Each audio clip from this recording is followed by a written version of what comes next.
인데요. 여기 우리 1절, 2절 보면 우리가 하나님과 함께 일하는 자로서 너희를 권하노니 하나님의 은혜를 헛되이 받지 말라. 이렇게 나와 있어요. 그러면서 가라사대 내가 은혜 베풀 때에 너를 듣고 구원의 날에 너를 도왔다 하였으니 보라 지금은 은혜 받을 만한 때요 보라 지금은 구원의 날이로다. 여러분, 지금이요 은혜 받을 만한 때고 지금이 구원의 날입니다. 때를 그냥 영적이라는 게요, 때를 그냥 어느 정도 어슴푸러 이해하는 그게 아니고요, 하나님의 시각으로, 제가 아까 그랬잖아요, 주님의 눈을 주시고 주님의 귀를 주시고, 그리고 저도 모르게 우리 마음 가운데 순종할 수 있는 마음의 준비를 갖추게 해달라고. 그 기도는 제가 하면서 내 입에서 나온 기도지만 성령의 감동 따라 그 구절은요, 주님이 이걸 원하시는구나, 그걸 느끼면서 이렇게 기도를 했습니다. 여러분, 은혜를 받아야 변화되잖아요. 십자가의 은혜를 받을 때 우리가 죄인에서 하나님의 자녀로 회개와 산 믿음을 그 과정을 통해서 십자가의 공로가 우리를 변화시킨 거잖아요. 우리의 공로가 아니라요. 공로는 예수님 십자가 피밖에 없습니다. 우리가 이 교회에서 얘기하는 게요. 그러나 그것을 받는 자격은 아니죠. 그 통로가 되는 게 진짜 우리의 삶을 회개하고 그 피가 적용될 수 있도록 예수님을 구세주뿐만 아니라 우리의 주인으로 영접하는 겁니다. 그러면 우리의 영적인 신분이 바뀌어버리는 거예요. 하나님과 원수되었던 죄인의 삶에서 이제는 주님의 자녀로, 아들, 딸로서 주님의 뜻을 이 땅에 증거하는 주님의 통로로서, 사신이라고 어제 표현하잖아요.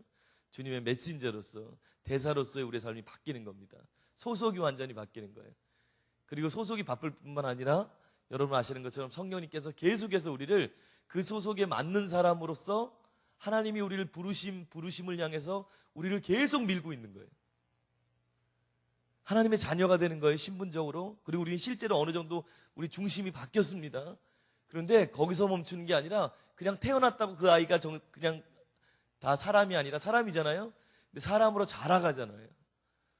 구원에 이르도록 자라가는 것처럼 우리의 부르심을 향해서 십자가를 통해서 성령 안에서 물과 성령을 우리가 거듭나서 이 새 생명이 됐다면 이거 완전히 새로운 생명이잖아요. 이거 진짜 생명이잖아요. 그런데 그 위에 주시는 은혜 중에 하나가 뭐냐면 우리를 그 생명에 합당한 삶으로 자라갈 수 있도록 계속 우리를 이끄는 거예요. 그게 뭐냐면 성령님의 역사입니다. 우리의 부르심을 향해서 계속 인도하세요. 성령의 열매를 맺게 하기 위해서. 그 부르심을 이루기 위해서 결정적으로 필요한 게 하나님을 아는 거예요. 왜냐하면 우리가 도 닦는 게 아니고 신앙생활은 어디서 무엇을 배우는 게 아니라 하나님과의 사귐이기 때문에, 그분 자체가 길이고 진리고 생명이고 빛인데 그분과의 사귐이기 때문에 그분을 알아야 되는 거예요. 그러니까 성령님이 계속 하시는 게 이 땅에서 예수님께서 말씀하신 것들을 기억나게 하시고 깨닫게 하시고 생각나게 하신다고. 예수님에 대해서, 하나님에 대해서 계속 우리를 이끄시는 거예요. 교회가 성령이 운행하면 좋은 게 기적만 일어나는 게 아닙니다. 성령님이 하시는 머리 되시잖아요. 예수님 머리시잖아요. 성령님께서 교회가 성령을 인정하면 일어나는 일이 기적만 일어나는 게 아니에요. 그리고 무슨 다른 일만 일어나는 게 아닙니다. 역사만 일어나는 게 아니에요. 뭐가 일어나요? 진짜 성령님이 역사하시면, 그리고 전략만 주어지는 게 아니에요.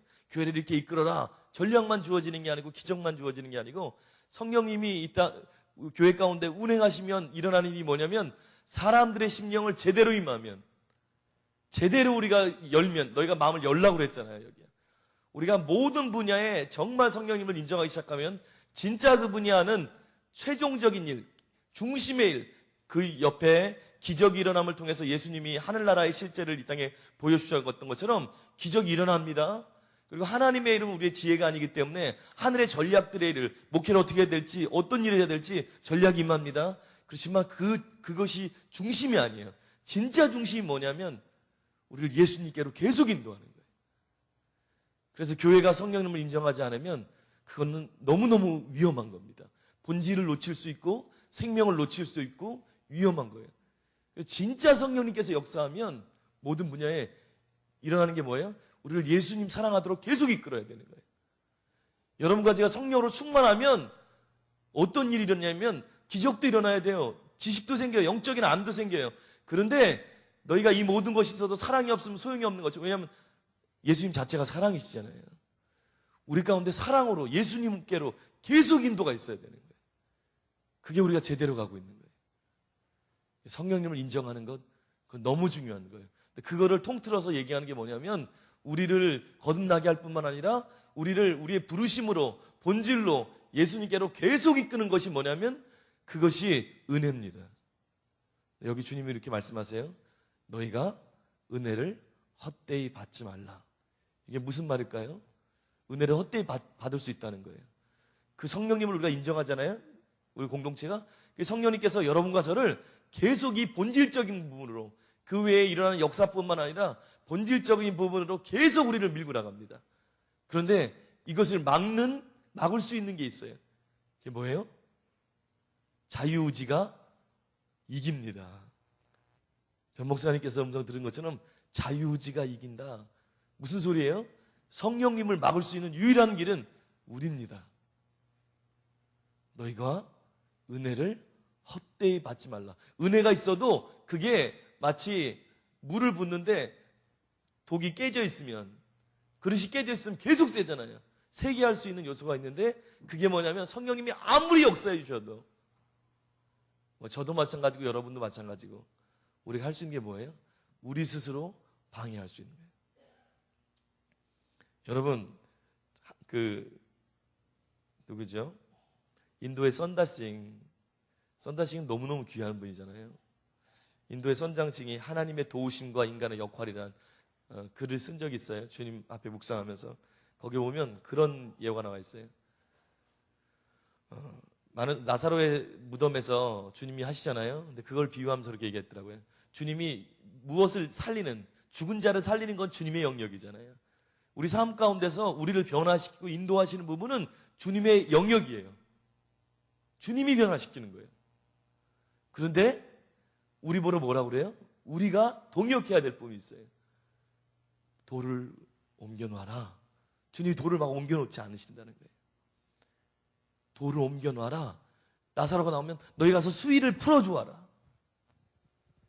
여러분, 우리가 동참해야 될 부분이 있다는 거예요. 여러분, 우리가 변하지 않는 이유가 뭐냐면 주님이 은혜를 안 베풀어서가 아니라요, 은혜를 우리가 헛되게 받기 때문에 그래요. 은혜를 헛되게 받는 두 가지 종류가 있습니다. 하나는 뭐냐면 그냥 주님을 믿지 않는 거예요. 그리고 내 힘으로만 하는 거예요. 내 힘으로 열심히 신앙생활하는 거 있잖아요. 내 힘으로만 노력하는 거예요. 안 됩니다.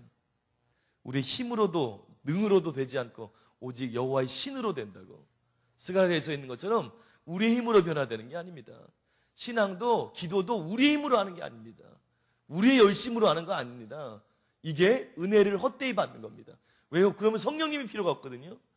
그게 안 되니까 성령이 있는 거예요. 우리의 힘만으로 신앙생활이 안 되기 때문에, 목회가 안 되기 때문에, 설교가 안 되기 때문에, 우리의 가정을 이끌 수 없기 때문에, 믿는 자로서 예수님께로 부르신께로 못 나가기 때문에, 변화되지 않기 때문에 우리 스스로 성령님이 계신 거예요. 하나가 뭐냐면요, 패배주의예요. 불신앙과 패배주의.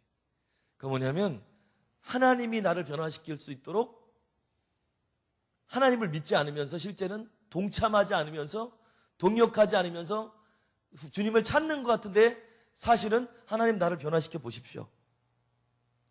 주님을 진짜 신뢰하기 때문에 내 가슴을 제끼면서 나를 수술해달라고, 주님이 나를 수술할 줄 믿는다고. 이건 믿음이에요. 근데 이런 믿음 아니고 그런 내 마음에 장벽을 쳐 있으면서 하나님 나는 못한다고, 하나님이 한번 해보시라고, 알아서 해주십시오. 여러분, 이 믿음같이 보이죠? 믿음이 아닙니다. 이건 불신앙입니다. 약간의 차이가 있습니다. 주님을 진짜 신뢰하고 성령 안에서 그분이 어떤 분인지 알기 때문에 내가 주님의 음성을 듣고 나는 순종할 자세를 갖고 있으면서, 그래서 그 차이예요. 릭조어너가 쓴 글에 보면 하나님을 아는 사람과 알지 않는 사람은 순종할 자세가 진짜 있느냐, 뭐를 얘기하든지, 아니면 내가 원하는 것만 순종하고 딱 바꿀 수 있는, 내 입맛에 맞는 것만 딱 순종하고 내 입맛에 맞는 것만 회개하고 변화되고, 그렇지 않은 것에서 딱 맞고 있는 거. 그리고 하나님 나를 변화시켜 보십시오. 이건 순종이 아닙니다. 이거는 은혜를 헛되이 받고 있는 겁니다. 그리고 아무것도 안 하고 있는 거예요. 여러분, 우리가 해야 되는 부분이 있습니다. 우리가 주님께 적극적으로 동참해야 될 부분이 있어요. 우리가 하나님 그러고 있으면 안 돼. 우리가 동참해야 될 부분이 있는 거예요. 어디 나와 있어요? 고린도전서 15장 10절에 바울이 이런 고백을 합니다. 그러나 나의 나된 것은 하나님의 은혜로 된 것이니. 은혜죠. 나의 나된 것이 하나님의 은혜라는 거예요. 내 힘이 아니다. 근데 보세요. 내게 주신 그의 은혜가 헛되지 아니하여 내가 모든 사도보다 더 많이 수고하였으나, 주님의 흐름 따라서 자기가 애썼어요. 주님 말씀하신 대로 순종했어요. 주님이 자아를 내려놓으라고 하면 거기에 대해서 애쓰고 수고했어요. 전도하라고 하면 전도했어요. 아까 얘기한 수많은 고난 우리가 읽어봤잖아요. 그런 고통을 겪었는데도 포기하지 않고 남들에게 오해받고 매맞고 갇히고 막 만물의 찢기같이 되는 그런 일을 당했는데도 포기하지 않고 주의 일을 향해서 달려갔습니다. 그러면서도 뭐라고 그래요? 나의 나된 것은 하나님의 은혜다. 왜요? 그렇다고 하나님의 일이 일어나는 게 아니에요. 그렇다고 자신이 진짜 변화된 게 아니에요. 나는 하나님의 뜻에 순종하고 동참한 거예요. 그렇지만 진짜가 일어나게 하는 분은 하나님이시고 성령님이시죠. 이 양극단으로 가면 둘 다 은혜를 헛되게 받는 겁니다. 사람의 노력으로만 쫙 하는 거, 내 생각대로만 하는 거, 내 방법대로만 하는 거, 그것도 은혜를 헛되게 받는 거예요. 다른 하나는 뭐예요? 하나님에 대한 안 보이는 불신앙 때문에 하나님 감 떨어지시지 빨리 그냥 알아서 하십시오. 이것도 안 되고 저것도 안 되는데 알아서 하십시오. 여러분, 이게 믿음인 줄 아십니까? 아닙니다. 하나님 회개할 때까지 하는 거예요. 몸부림치는 거예요. 무슨 소리 하십니까? 우리가 영적인 것들, 생명과 지옥의 길이 뭔지 모르니까 그렇지.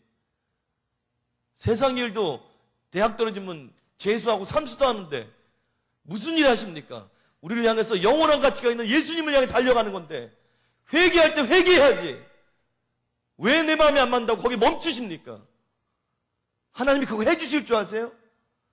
우리가 마음을 거기에 쏟을 때 하나님이 만지시는 거예요.